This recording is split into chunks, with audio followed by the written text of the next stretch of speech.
So, we're going to do applications of linear equations. That's a nice way to say word problems. But if you say word problems, it creates bad images in people's minds.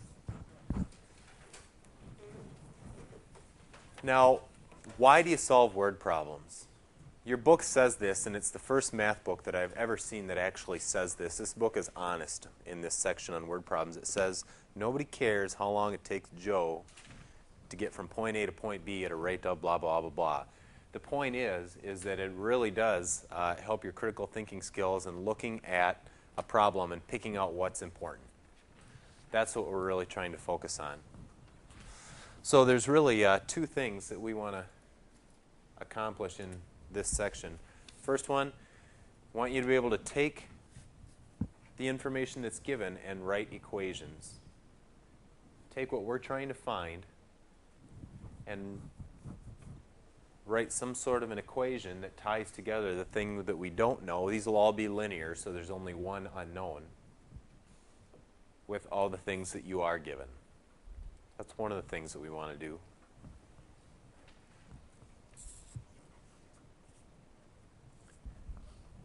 And we just want to use that to solve some application problems. The good news about word problems is that there are not an infinite, well, there are, but in general, you don't have to view word problems as there being an infinite different number of different types. For the most part, most of them fall into a few categories of ways to solve. And when we start writing the equations, you're going to see that the equations are often very similar. And so there are a lot of patterns develop, and that's why doing a lot of them tends to make them easier, because you start to recognize patterns. Now here's just some general information before we start looking at a few different ones. The first thing you should do, you've maybe heard this before, but if you've got a word problem, oftentimes a picture helps so much. That's how I am. I need a picture. If I can make a sketch of what's going on, I can make a lot more sense of it than trying to keep it in my head. We will draw a picture for most of the problems that we're doing today. Any kind of a picture. Just describe what's happening. Your brain needs that. And the other key point is to just recognize verbal cues. There's certain words that sort of tell you what to do algebraically or mathematically. When you see the word difference used anywhere in the world, but anywhere, it means you're talking about a subtraction. One thing minus another thing. A sum basically means that you're adding. Again, that's true in everywhere in the world. Product indicates the multiplication of two things, and is a word that almost always means equals. Now there's one more that we've worked with a little bit, but I didn't put it up there, and at this exact moment I'm not sure why I didn't put it up there. I guess I didn't have it come to mind. But what's the word that's used in everyday English language that indicates division? Into? Could. No, from would usually probably mean subtraction. Per. That's right. Per. Miles per gallon. You're taking the number of miles that you've driven divided by the number of gallons you used. Salary per hour. The total amount of your wages divided by the number of hours. Per typically means divide. Now those last four things, different sum product, is those and per. We're going to do just some basic word problems, or problems involving numbers. These aren't applications so much. We're just trying to pick out a few verbal cues. These first two examples are not on the sheet that I gave you, because I can only fit 6 per sheet, and these are very short anyway. So here's the first one. These problems, incidentally, as I wrote on there, these are good for nothing. All these are good for is sharpening your critical thinking skills and your reasoning skills. 15 more than 6 times a number is 87. What number is it? We want to write an equation. We want to write an equation that represents that. So you start at the beginning.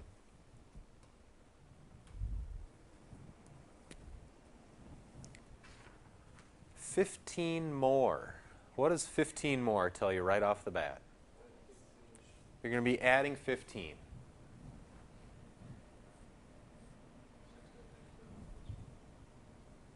We know 15 more than number is going to be plus 15. 15 more than what was it? 15 more than? 6 times the number. We don't know what number it is, right? So here's the point where we need to give this a name. So 15 more than what? How about 6n? 15 more than 6 times the number is, well, there you go, 87. You can always sigh a big sigh of relief once you get the equation done, because from there, you've got most of the problem behind you. 15 more than 6 times the number is 87. Now we just need to solve that. Okay? We'll solve these real quickly today because they're all linear. We should have some practice in that and try and spend our time in the setup. So we're going to solve this. We need to do what? Subtract 15. We're left with 6n equals 72. That means n equals 12. Now, double check it. Is that true? If we take 6 times a number, 6 times 12, you get 72. 15 more than that is 87. 3 more than twice a number is. That tells you 1/2 of your equation. 3 more than twice a number is. What is that telling you algebraically?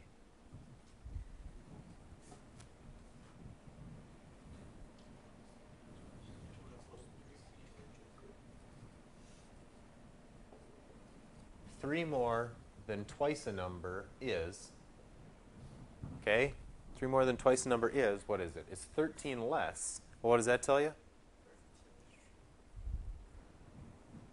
Now, be careful because this would be a common place to make a mistake. The way that we read it, 13 less than 3 times a number, which one should be first? Which one did you write first? Did you write the 13 or the 3 times a number? Good. Yeah, we've got 3 times a number minus 13. That's good. Because a common mistake here would be to read this and see the 13 and then the 3 times a number and to write 13 minus 3. But if you have $5 less than the person to your left, you start with what they have and then subtract 5 to find out how much you've got. So this is correct. Well, then we can solve that real easily. Minus 2n minus 2n. We're left with n minus 13 equals 3.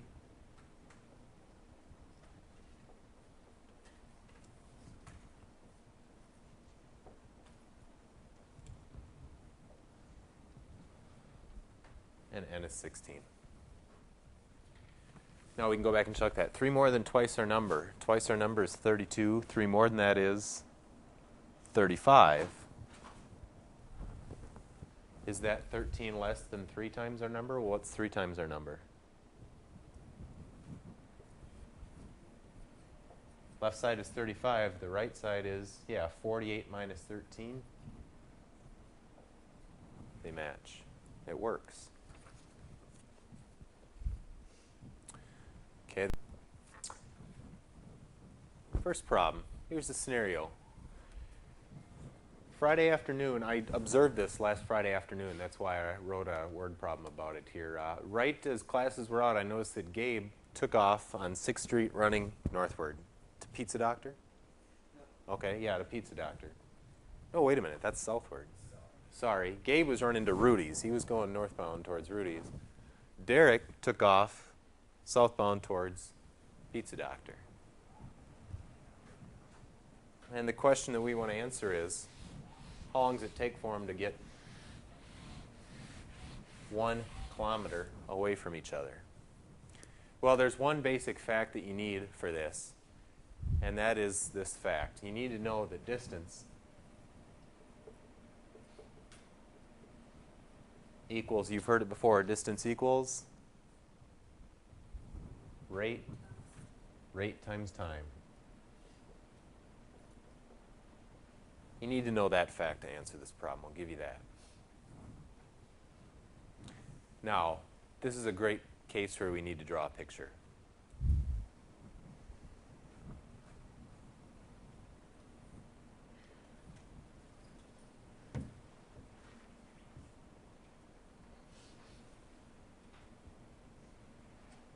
There's Coleman Building.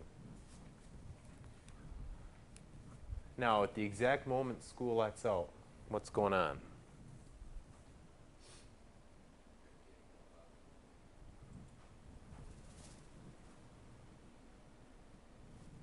Gabe takes off running north. What's his rate? How fast is he running? Now, I got to tell you, that's a pretty good clip. That is not slow. About 10 meters per second is an Olympic sprinter.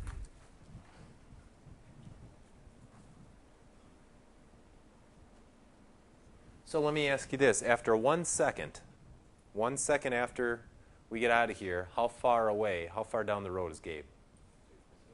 6.7 meters. 2 seconds after we let out, how far is Gabe down the road? 13.4, yeah. Okay. Well, at the exact same time that all this is happening, I'm just going to make sure that we know.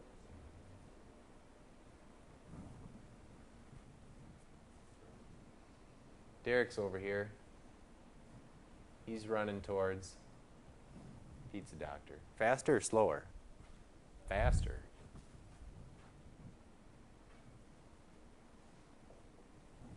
Derek takes off 7.1 meters per second south. So, let me ask you a different question. Exactly 1 second after we let out, how far apart are these two?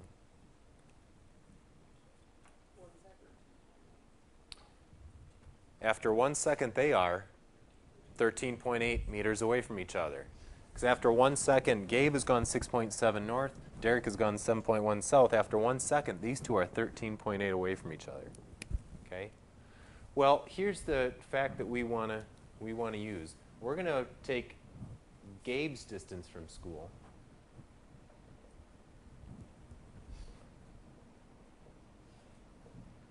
And Derek's distance from school. And these two distances are eventually going to be a total of 1 kilometer apart. So we can write our equation. What in general is the formula that will tell you how far Gabe has run? If we want to know his distance, we'll take his rate, which we know, times the time, right? Okay. So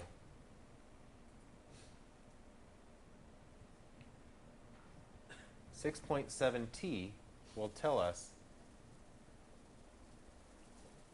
Gabe's distance.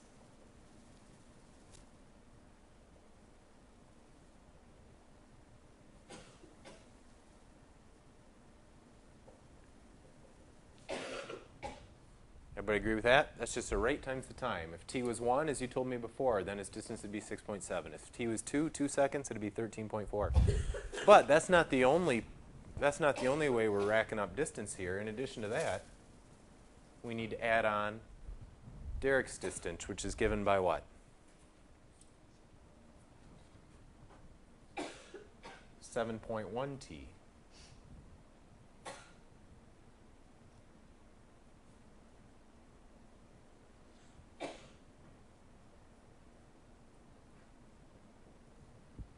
So Gabe's distance from the building plus Derek's distance to the building is going to grow until, at what point are we concerned about? We want to know how long it takes till it's 1 kilometer, or in other words, to make our units all the same here, 1,000 meters, right? We've got meters per second. We know that all our units have the same dimension. We've got an equation to solve. Aaron, where the t is? What the unit is? Oh, Just 6.7 t? Aaron asked a good question. What are the units on t? 6.7 is in meters per second. Therefore, our units of t will have to be seconds. Yep, by default, they'll match the units of time that we're already using. Now, I left the units off of here just to keep the problem a little bit cleaner, but as long as all of our units of distance match, which they do, meters, and our 2 units of time match, seconds, our answer will be in seconds. But it is 6.7 meters per second times t? That's right. Yep. Okay, well now we can solve it.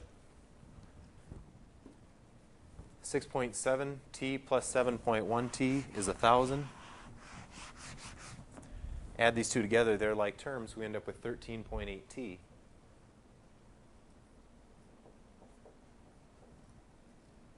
Equals 1,000. So T equals 1,000 divided by 13.8. Now, let's take a look at those units for a minute. What were the units on this 1,000? Meters. And the 13.8 is really 6.7 meters per second plus 7.1 meters per second, right? So what are the units on this 13.8? Meters per second. But meters over seconds already in the denominators. Where does your seconds end up? Ends up on the top. Your meters cancel and your units that are left are seconds. So 1,000 divided by 13.8, we've got our answer, and that turns out to be what, 7 point something maybe?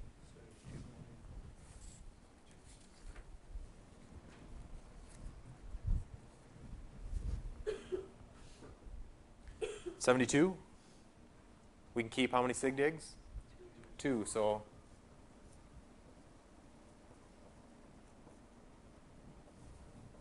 a little bit longer than a minute, and they're a kilometer apart.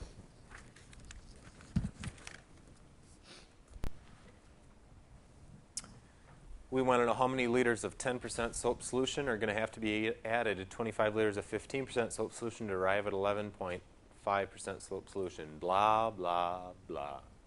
We need a picture. What's happening? Forget all the math problem. Just tell me what's happening. There you go. You're taking a weaker one and a stronger one. You're dumping them together to get one that's somewhere in between. Agree? Okay? So let's make a picture. Okay, well, let's make this picture represent the facts now. Okay, that's the general idea of what's going on. Now let's make this represent the facts. What do we know about these three things up here? Tell me, what do we know? One of them is 10% soap, right? It wouldn't matter which one, but let's just make this one 10% soap. Now, is it all soap? No, it's only 10% soap. Okay, that's important. What about the other one? The other one is 15%.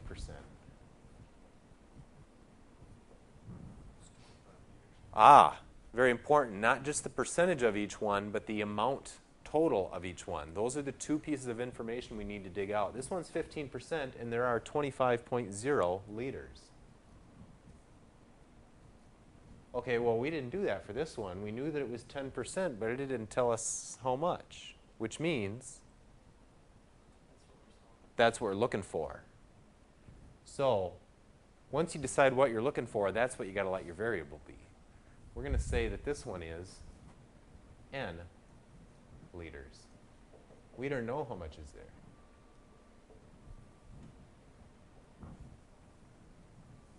That's 25.0 liters.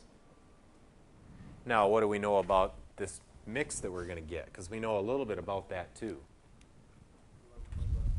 It's going to be 11.5%.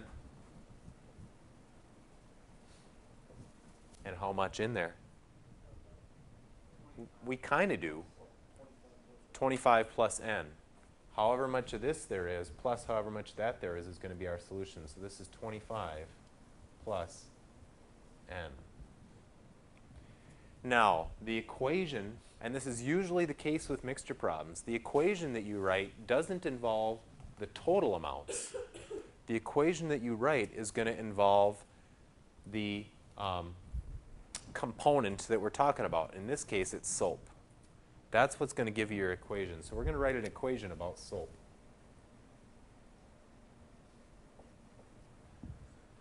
In financial problems, that component is going to be our interest. But mixture problems is usually the one component of the solution that tells you your equation, not the total amount in general. So let's write an equation about soap. Tell me, how much soap is there in this one? You're reaching for your calculator. That's exactly right, because you can figure this out. It's 15% of 25 liters, agreed? Okay, well, to be honest, we'll get to that in a minute. But that idea will tell you how much soap there is in this solution. How much soap is there in this part? instead of 15% of 25, it must be 10% of n. So the amount of soap in this part is 10%, 0.10 times n. That's the amount of soap in the left side. Is that the only source of soap? No. The other place we're getting soap from is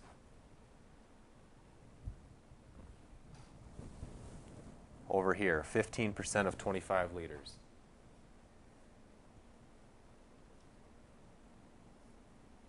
We'll leave the units off, knowing that our answer will have to be in liters. That'll keep the writing a little bit cleaner. Well, we have soap from the left solution. We have soap from the right solution. What do we know about those two? And we take those two amounts of soap and dump them together. They're what? They're going to be the amount of soap in the new mixture, right? How much soap is there in the new mixture? Same principle. 11.5% of 25 plus n. That's, oh, there's a verbal cue here too. 11.5% of 25 plus n. Anytime you hear the word of, it means you're going to multiply. Of typically means multiplication.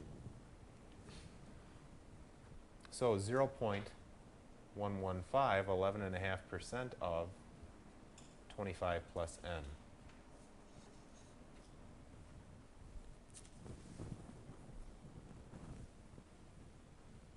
Okay, we've got our equation set up. That means that most of this problem is behind us. Does that look okay? Okay, let's solve this one quickly here. We're going to have 0.10n plus 0.15 times 25. 3.75?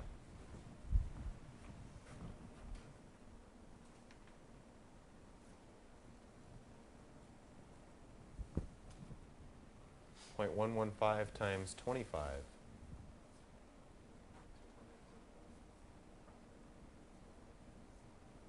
And we have to distribute, so that's plus 0.115 n. Okay, well, let's simplify this equation a little bit. I'm going to scoot back up at the top here.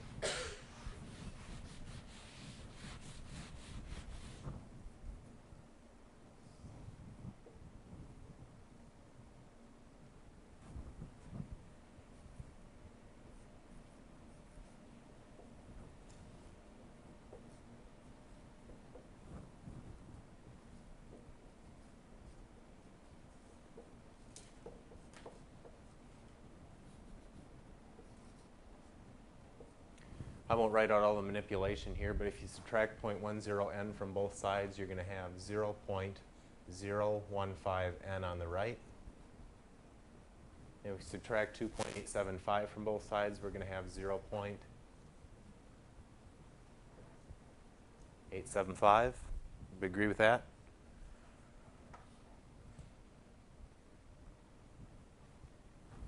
Okay, then n is going to be equal to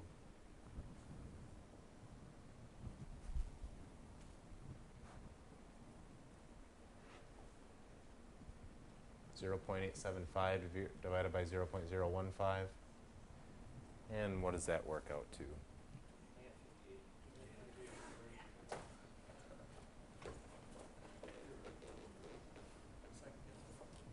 Turns out to be 58 liters.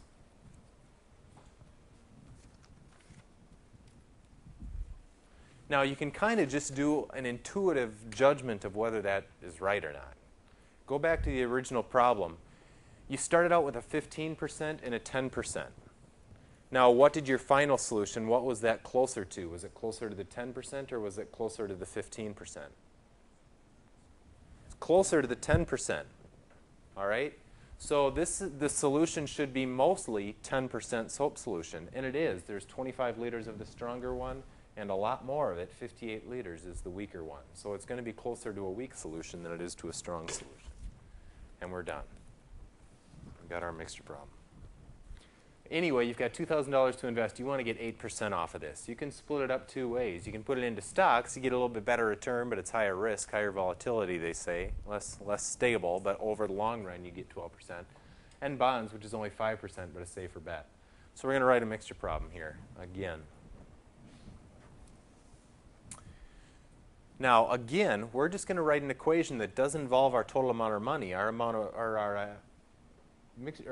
equation is just going to involve the interest. Okay, that's some part of our investment. So our equation is going to involve just the interest.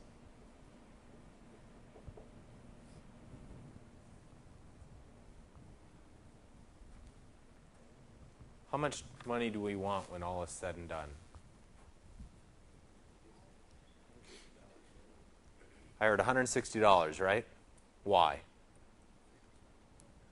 It's 8% on your $2,000, okay?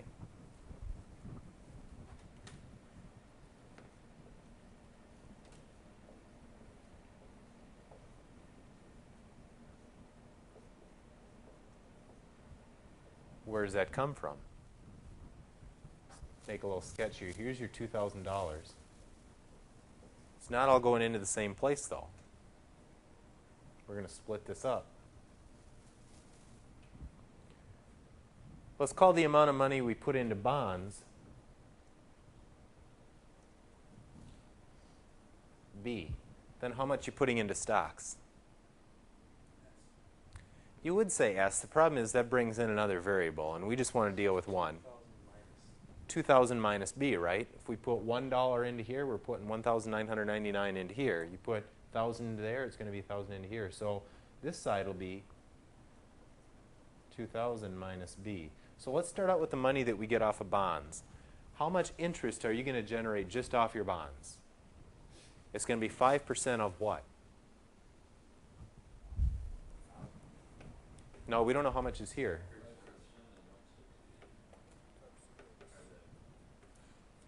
It'll be 5% of the amount that we chunk into bonds. Do we know how much that is? So we got to call it B.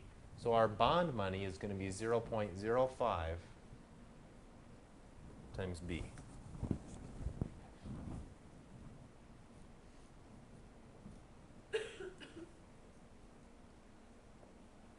But that's not the only place we're getting interest. The other place we're getting interest is off of these stocks, and the stocks are yielding 12% of, how much are in stocks? 2,000 minus B. There's our equation.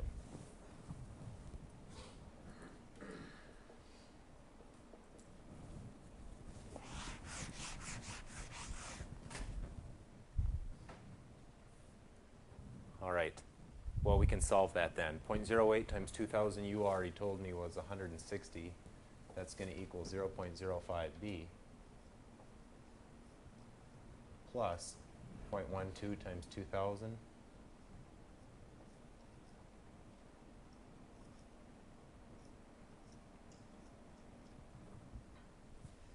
distribute, and that's your equation.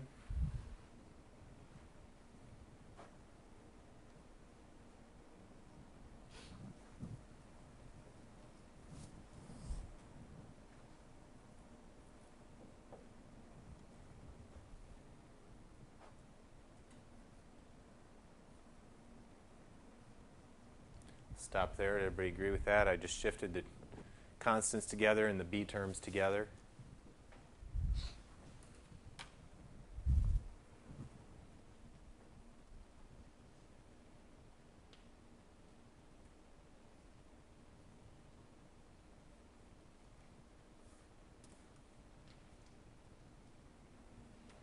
All right, well then, as it turns out,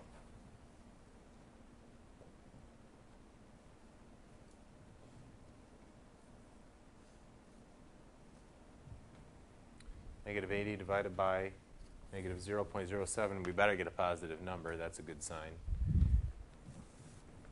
We'll round that off to the nearest penny.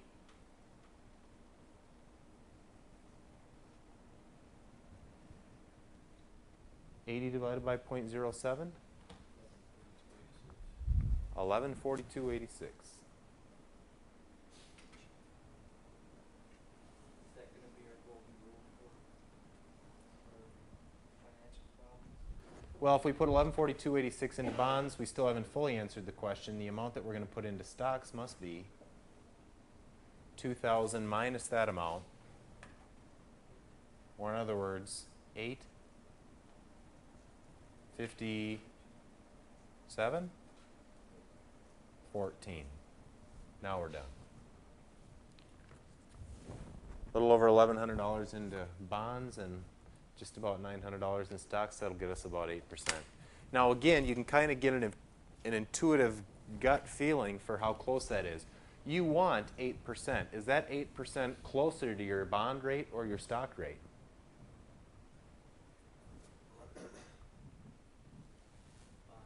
It's closer to your bond rate, which means we're kind of playing it on the safe side. A little bit more than half the money is going to go into bonds if our overall rate is closer to the bond rate. We're a little bit further away from the stock rate, from the 12, and so we're going to put a little bit less into stocks. Well, I've got a few more examples here. For these last three, we're just going to set them up, and I'm going to tell you what the answer works out to. We won't take the time solving the equations. We're just going to do the setup, because that's usually what causes more trouble. One more financial problem here. Got this family sets aside 15% of its annual income for utilities, 30% for the house payment, 10% for a car payment, 8% for insurance, and 15% for all, and saves 15%. What's left after all those things are paid? $6,160 every year covers all the other expenses. So the question is, how much were they making to begin with? Okay, we're setting aside 15% for utilities. We've got 30% for the house payment.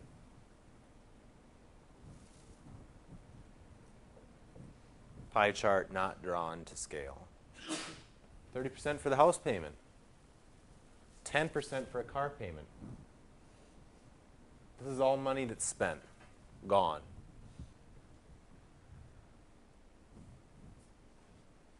$8% for insurance.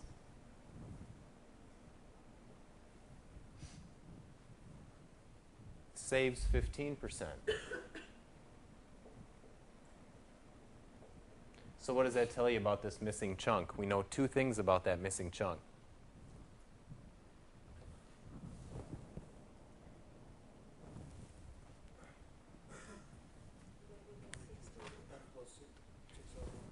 That's your $6,160 you've got left. That's one thing we know. And it's equal to what? 30%. How'd you get 30%? Is it 30%? I'm suspicious. How about 22%? Yeah, that's better. Well, I'll look for your name in the bankruptcy section of the paper here in I was going to say a couple of years, but we'll change that to a couple of days, Kurt. 15%, 30%, 10%, 8%, 15%, 100 minus. All that leaves you with what chunk of this? 22%.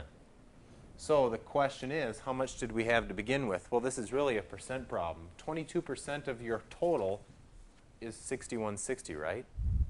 So we can say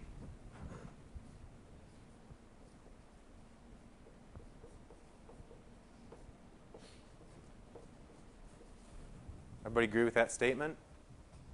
22% of the total amount you had, that's what's left, and that's equal to $6,160.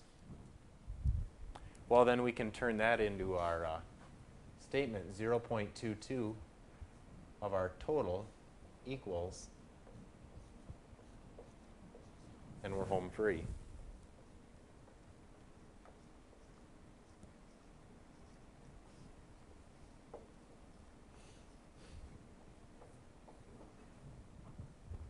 I said we weren't going to solve that. I guess we just did. Sorry. Turns out to be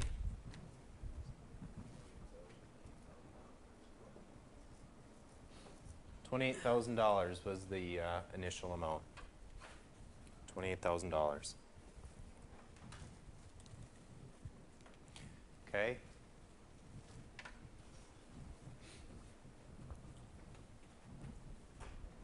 All right, and let's do one more. We'll just set this one up. We'll just do the setup on it. We will not solve it. I'll give you just a minute to do this. Take a minute. See if you can set up the equation. You want to take, and you're going to add chocolate syrup to chocolate milk. Now, chocolate syrup we're going to assume is 95% chocolate and 5% unknown. I don't know what else it would be. You're going to add that to chocolate milk, which is 8% chocolate, and you want to create 12 ounces of a 15% chocolate mixture. Just try and set up the equation. Okay. Well, tell me, what'd you come up with? What's your equation involve?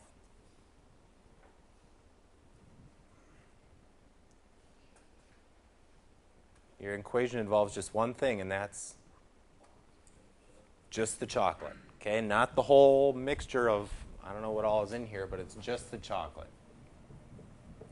Well, how many sources of chocolate have you got? You got 2 sources. So which one do you want to look at first? Let's just look at the syrup. Okay? Well, is the syrup pure chocolate? Sadly not. It's only 95%. 95% of what? What do you want to call it? Okay? So 95% of your chocolate syrup, that's going to be your source from the syrup. That's not your only source of chocolate, though, because where else are you getting it from? From the milk that you started with. What percentage is that? 0.08.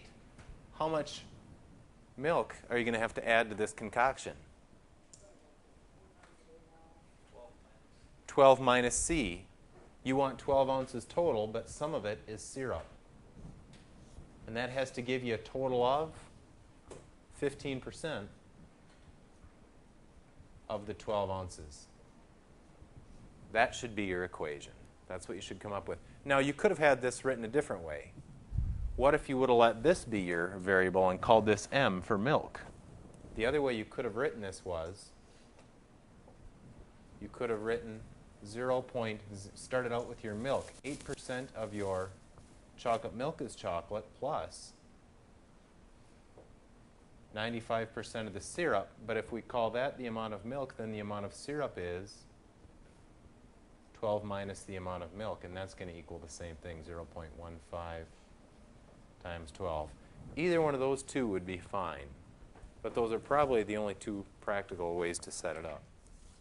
Kurt, did you have a question? Oh, okay. At any rate, the answer turns out to be, I have no idea. Thought I had it worked out, and I have the equation written out and halfway solved, but then something must have happened, so I don't have that for you. We got the equation set up. Okay.